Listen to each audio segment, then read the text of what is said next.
Hey there, everyone. This is Michael for Spirit Comics. Welcome to my review of Red Hood and the Outlaws #1. This came out in 2016. This is where Jason Todd is trying to get out of the shadow of Batman, because you can see Batman in the background, or rather, his shadow, and above him is Black Mask, a really nasty character. And over here is Bizarro, who doesn't appear in this issue, and Artemis. Now, the cover is really cool. It caught my attention. I had not read Red Hood and the Outlaws prior to Rebirth launching, so I was really interested when this story got going, and it's really good. We start off in Ma Gunn's school for wayward boys in Crime Alley of Gotham City years ago. She says, "Such bad manners. This is what happens when you make Mama angry. Butter, butter, butter." She fires off shots. Kelver, eh? And of course she shot Batman. Actually, it's a synthetic polymer I designed myself. That was me, Jason Todd. Batman thought he was doing me a favor by enrolling me in Ma Gunn's boarding school. Am I supposed to ask more about your fascinating toys, or blather on about my master plan while you catch your breath? Batman says, "Either works for me."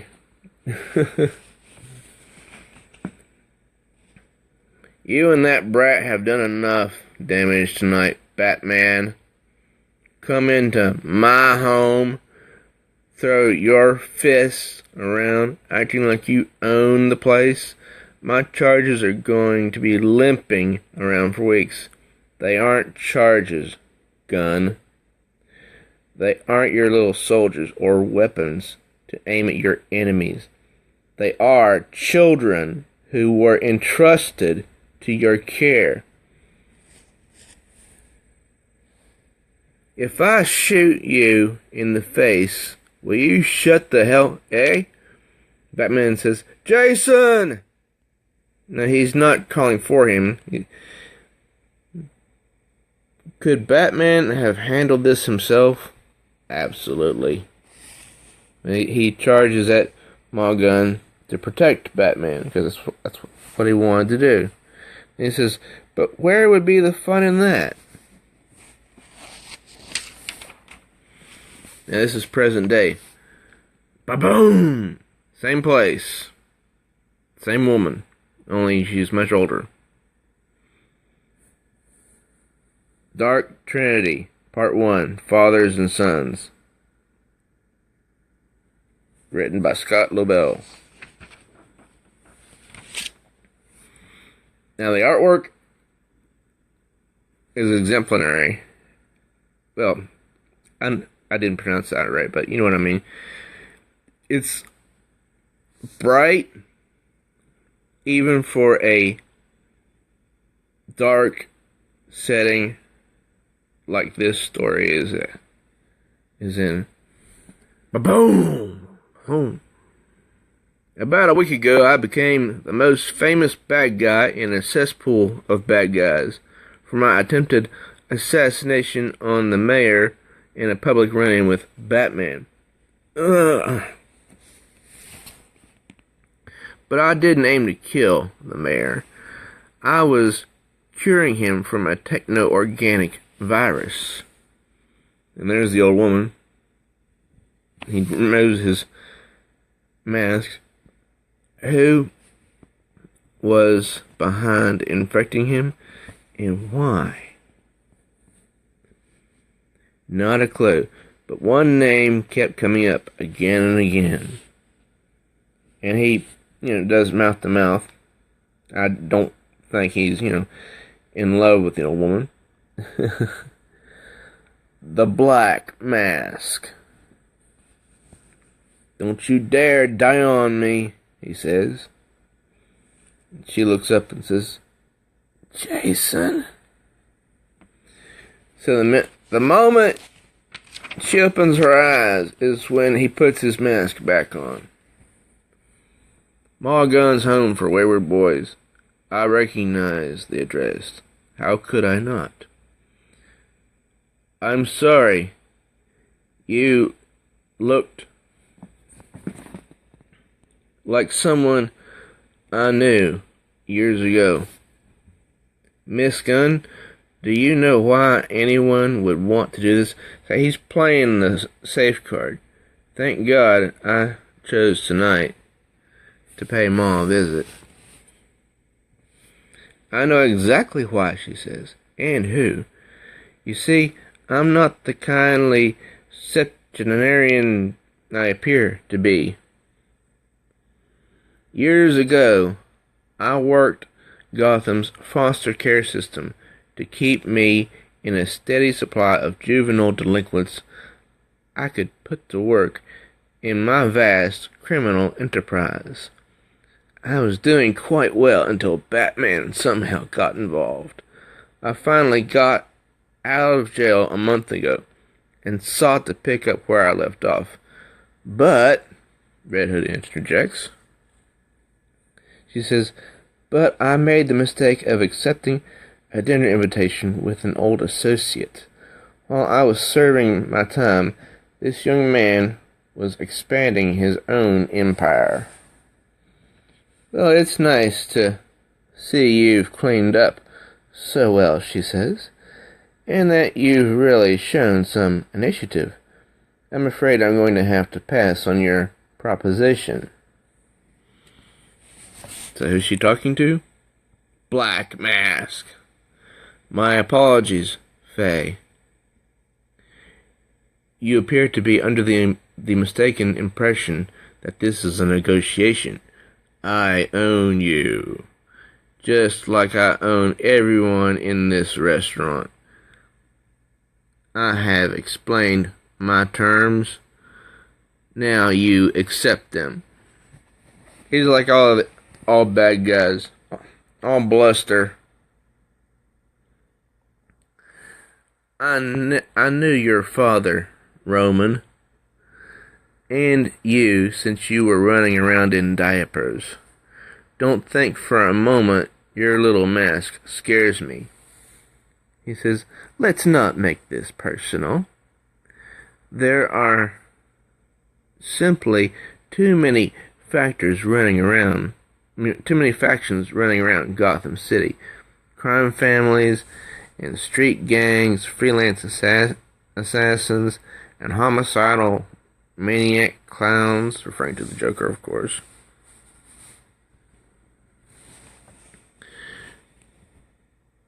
And he says, then he says underneath that, I am going to consolidate these myriad endeavors under my auspices. Unfortunately, your little daycare scam cannot continue as an independent operation.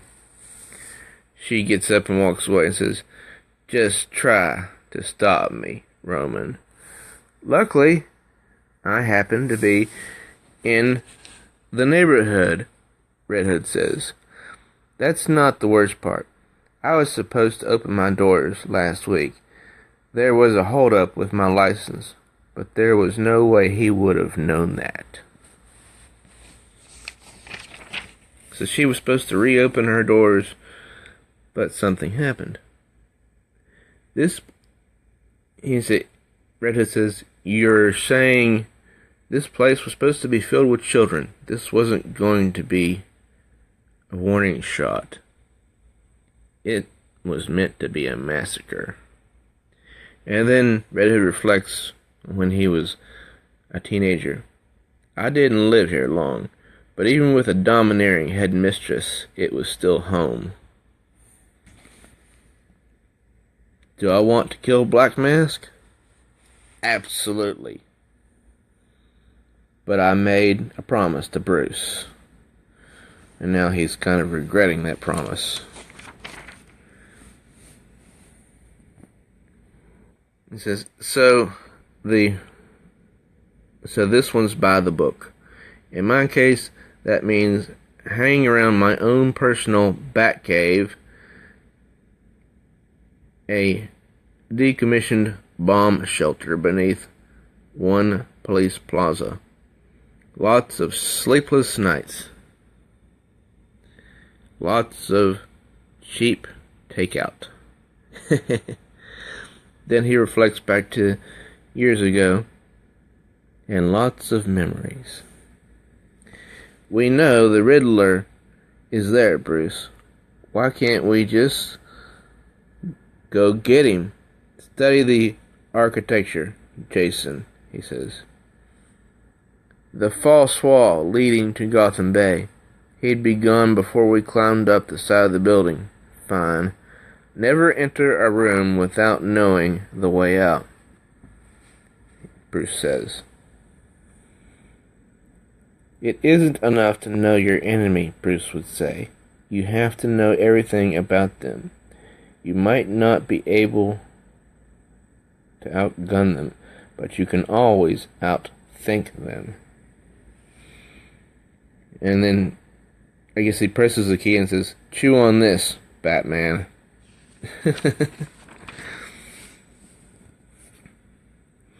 Yeah, this issue is setting up the storyline that's going to be unfolding in the next few issues.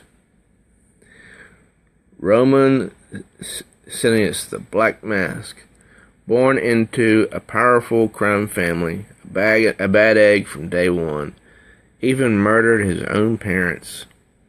For years, he's been a pretty low-level black marketeer. Recently, got better at hiding his operations and cutting down his competition. Just like that guy from his gang told me, Black Mask is planning something big. I want to know what it is. So, yeah, he does have his own type of Batcave, just not as big. If that means sticking my head right into the lion's mouth, well, no one ever accused me of being the smartest Robin, have they? So then he puts his head back to relax a moment, then gets up and puts his mask under his arm. And thinks, and tomorrow, Roman and I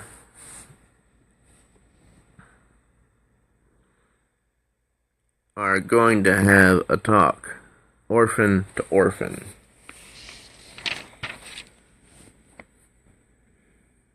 And then that's the day in question. I settle on the direct approach. Bam, bam, bam. Boss, we got a problem here. And that's the guy who invited him to join the organization. One of your guys gave me your business card, he says, when he jumps into this vehicle. Said there might be a business opportunity for a go-getter like me.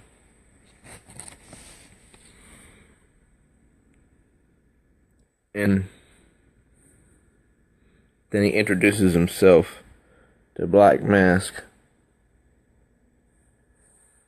Because he hit Black Mask, he hit him on the back of the head.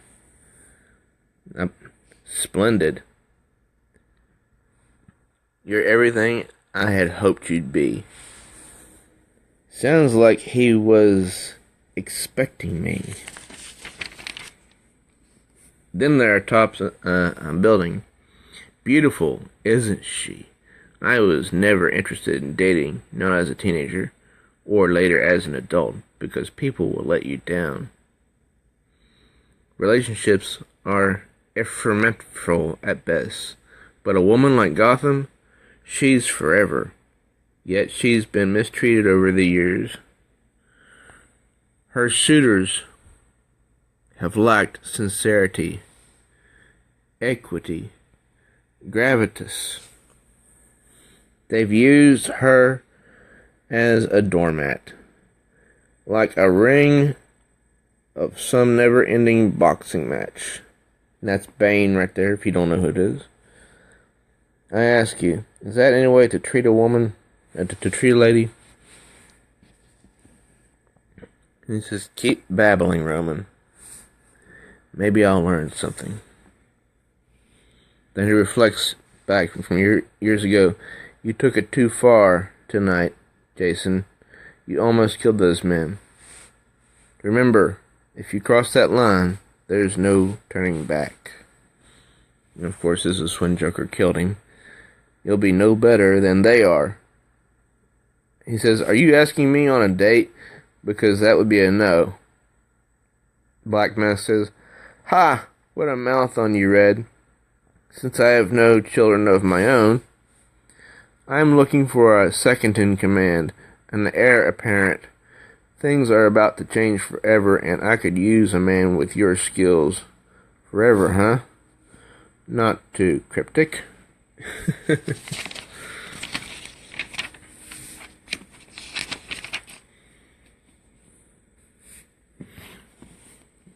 Honestly, Red Hood thinks, I was kind of hoping he'd spill it all in a monologue to the techno-organic virus. How everything is going to change forever, but he'd rather put me through an audition. I've recently learned that these men here have failed to live up to my exacting standards. You need to make an example of them. He says, if you're asking me to kill them, I'll pass. Thanks, and so should you. Dead men make lousy henchmen. And then they're all start groveling. Boss, I have no idea how she survived the explosion. I wanted to kill Morgan in the restaurant. Me too. It was his job to check the place out first. But please. Crazy, he wants to punish them because they failed to kill a little old lady. I respect your reasoning, Red Hood. Wait! Then 1, 2, 3, 4. But I have a business to run. Son of a... Yeah. They made the choice to work for this scumbag, but killing his own men in cold blood? I like a man who follows his own moral code. It shows character. That's harsh, even for me.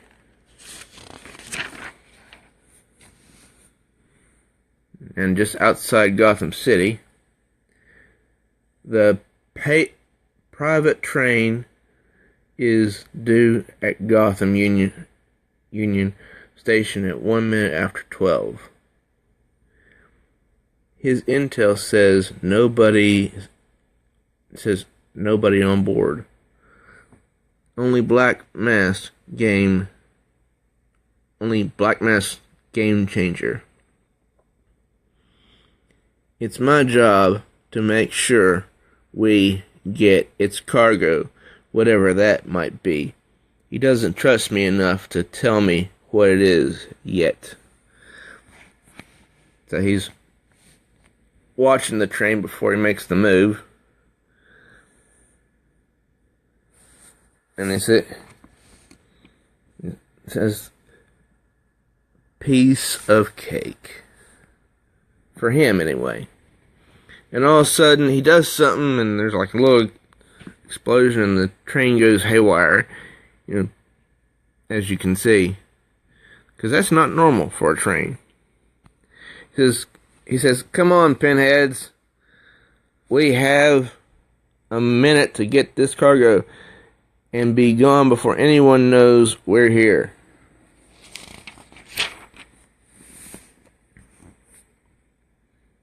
That will not happen. So much for intel. Look out! And he covers his face while he jumps from the train. And this person says, "Put your guns away, little one." Oh, very, very demeaning. And he says, "Little one, eh? Here's hoping that nickname doesn't stick. Who the hell are you?" And he gets the answer. Da-da-da-da! My name is Artemis. And if you don't stop pointing those things at me, I'll be the last woman you ever see.